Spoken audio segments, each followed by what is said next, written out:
Hey guys, Camille Schreier, Miss America 2020 here, and I have to admit something to you. I really like food. Now, I don't know if this is just because I love science, but have you ever been eating? Maybe scrambled eggs, eating breakfast, and you kind of look down at your food and you wonder, what happens when you cook your food? So today I want you to join me in learning a little bit about the science behind your favorite foods.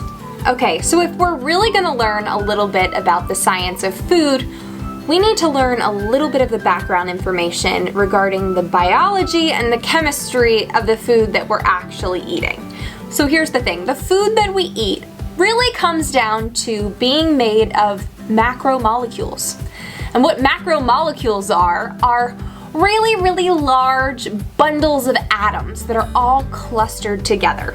And there's 4 different types of macromolecules that are really the basis of all biological life. They're carbohydrates, proteins, lipids, and nucleic acids.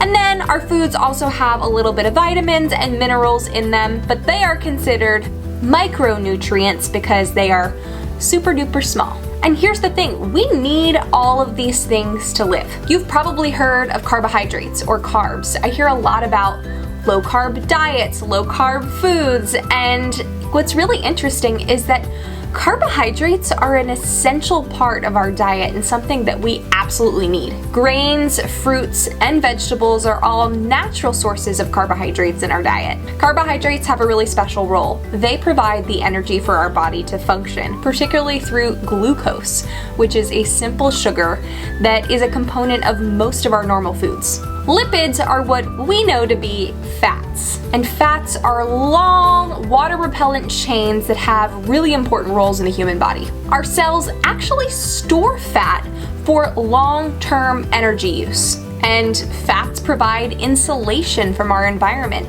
Think of a whale that has lots of blubber to keep it warm, or an animal maybe that fattens up for the winter. But lipids also have a really cool role in our body. They are signaling molecules. So certain types of lipids, like hormones, actually travel around our body to send signals to other cells. Lipids also make up our cell membranes, which are the outside coating around each of our cells that protects them and also keeps certain things out while letting other things in. Proteins are one of the most abundant organic molecules in living things, and they have the widest range of functions.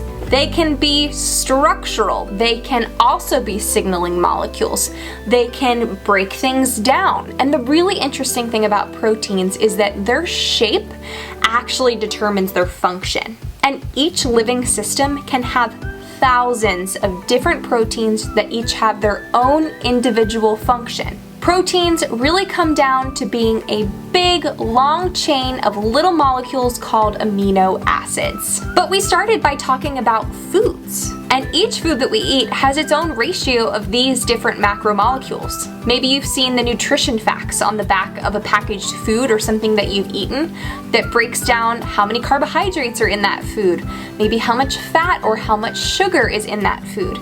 That is because each food has its own ratio of these macromolecules. So there's some foods that we think of as being rich in one or another macromolecule. So maybe we think of rice.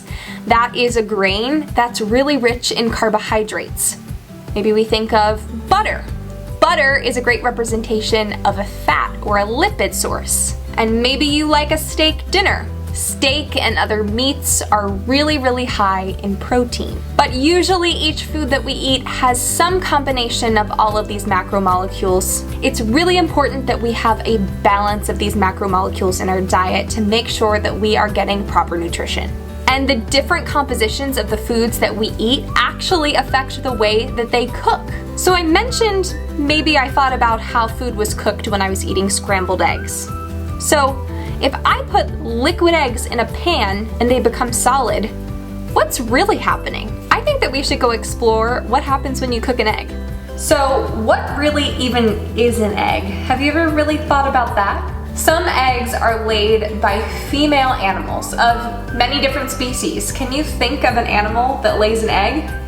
What about one other than a chicken? So some that come to mind for me are of course birds, but also reptiles, fish, also amphibians. All eggs might not look the same, but they all do serve a very similar purpose, and that is in the reproduction of that species of animal. What are these even made of? First, I want to start with the shell. Now I have a brown egg and a white egg here, but they are made of the same thing. And the shell of this egg is made of something called calcium carbonate. The formula for calcium carbonate is CaCO3, and this is a mineral. And basically what the calcium carbonate does is it works to protect the egg, but it has over 17,000 pores in it.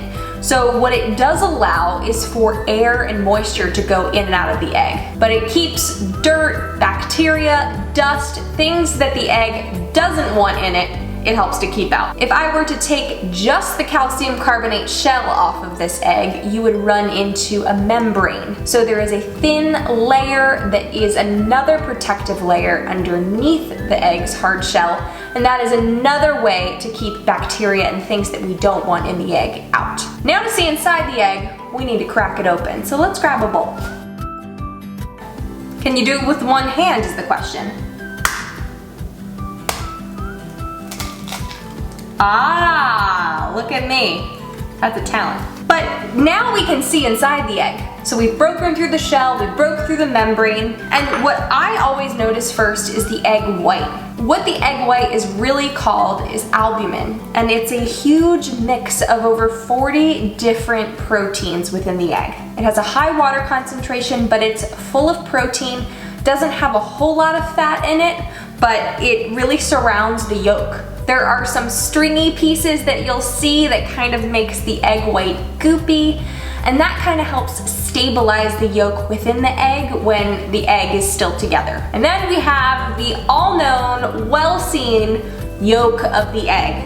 Usually yellow, it will change colors depending upon what breed of chicken is laying it, or whatever species it is. It can go all the way from being a really light yellow to a dark, almost an orange color, depending on the nutrients and the feed that the hen is eating and what the breed is. Now the yolk is a little bit more complex than the rest of the egg. It has a lot of different components. The yolk has fat, it does have proteins, but this is where all of the egg's vitamins and minerals are. So let's cook up this egg and watch what happens. So when we think about an egg, it's a great breakfast food. What you hear most often about an egg is that it's a protein-rich food. It's a great food for breakfast because it's a great source of protein to start your day. And that's exactly what affects the way that the egg cooks in a pan. And so you really have to look at the egg as it's cooking. You notice that the egg whites actually start to turn white. They have changed from being completely translucent and clear to being completely white and opaque. That is a huge visual change that we're seeing. But what is actually happening? Now I told you that that egg white had over 40 different types of proteins in it. We talked about proteins. They are long chains of amino acids and they have a particular shape. And that protein's structure keeps its function. But what happens if it loses its structure? What happens is it unravels. And that is exactly what we are seeing right now with this egg in the pan. The proteins in that egg white so far have started to denature. When proteins denature, they come apart and they lose their physical structure. They lose their shape and they lose their function. And once they start to lose their shape, they can get tangled with their neighbors. And they start to form bonds with their neighbors.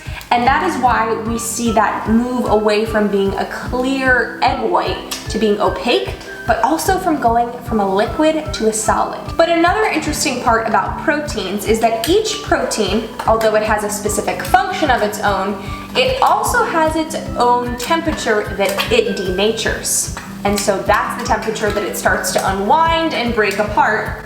And not all proteins have the same temperature that it does that at. So egg whites actually typically start to cook or denature faster than the egg yolk because of the proteins. Time to flip. So the longer that I actually cook this egg, the more that the proteins will denature. So the longer that you cook something that is protein rich, like an egg or like a steak, the tougher and more solid it will be and the texture will continue to change. So it's just about time for me to take my egg out. I like my eggs over easy. Perfect. Did not break my yolk. But let's take a minute to look at this. We have completely changed from a liquid that was clear and yellow to a solid piece that is protein rich. Our egg whites have completely solidified. I think that my egg yolk might still be a little bit runny. Let's find out. So my egg yolk is still a little bit runny, and that's for a couple reasons. Of course, the egg yolk is a little bit thicker than the rest of my egg, so it would take a little bit longer to cook, but also those proteins don't denature at the same temperature that the egg white proteins do. So think of that the next time that you cook a runny egg. Proteins can denature for reasons other than just heat. If there is a high or low pH, so acidity or basicity, that can cause a protein to denature, or even physical agitation can make a protein break apart. So all proteins can denature. Our proteins can denature in our body, and that's what we worry about when we run a fever. Some fever is totally okay, but you've probably heard your doctor say that if your fever gets to a certain point, it can be dangerous, and you have to make sure that you go to your doctor. If your fever gets too high, your proteins in your body and different enzymes and functions of your body can stop working properly because those proteins can break down. But if you do get a fever and it does continue to go up, that is what we're worrying about. We want to make sure that your body's proteins are functioning normally. So the next time that you find yourself eating an egg, I hope that you remember that science really is all around us.